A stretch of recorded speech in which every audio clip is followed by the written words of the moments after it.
Menurut Kak Heni, apa sebenarnya alasan untuk menikah?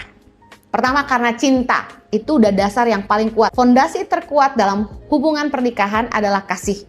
Bahwa kita mengasihi pasangan kita dan pasangan kita mengasihi kita. Cinta, kasih adalah fondasi hubungan yang terkuat. Nah, kedua. Oke, terima kasih sebelumnya Kak Heni untuk memberikan jawaban ini. Saya mau melengkapi sedikit tentang apakah alasan kita untuk menikah. So, jangan di skip videonya, dengerin sampai habis. Gue berdoa konten ini bisa menjadi berkat buat teman-teman semua.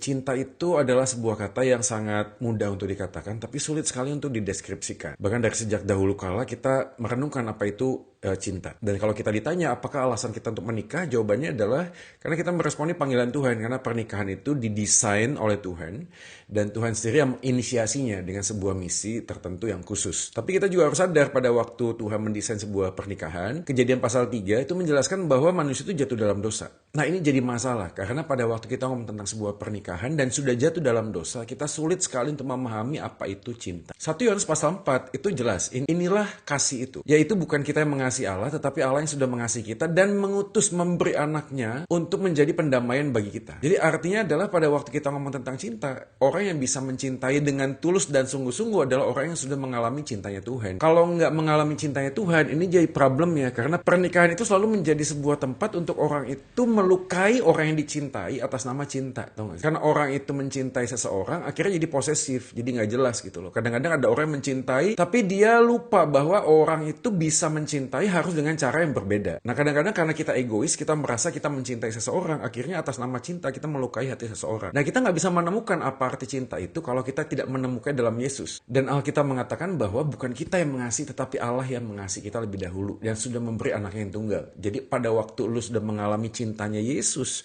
lu puas dengan cinta Yesus, lu nggak akan menuntut orang lain dan menjadikan orang lain sebagai Tuhan yang harus memuaskan apa yang kita butuhkan, yaitu cinta itu sendiri. Alasan dalam sebuah pernikahan adalah komitmen untuk tetap mencintai orang yang kita kasihi, walaupun rasa cinta itu bisa hilang. Pada waktu kita ngomong tentang mencintai orang yang melukai hati kita dan melakukan kesalahan yang sama berkali-kali dalam sebuah pernikahan dan kita tetap harus mencintai, itu sangat sulit sekali. Maka kita membutuhkan cinta Yesus supaya kita belajar untuk mengampuni orang yang bersalah kepada kita dan memberikan kesempatan demi kesempatan di dalam sebuah pernikahan untuk berjalan di dalam Tuhan. Ingat, tanpa kekudusan tak mungkin ada kebahagiaan. Karena pernikahan didesain bukan untuk mencari bahagia, tetapi karena kita sudah bahagia di dalam Yesus dan membagikan bahagia kita itu kepada orang yang kita cintai. Saya Joy Manik, Soli Deo Gloria, saya pamit. Sarang.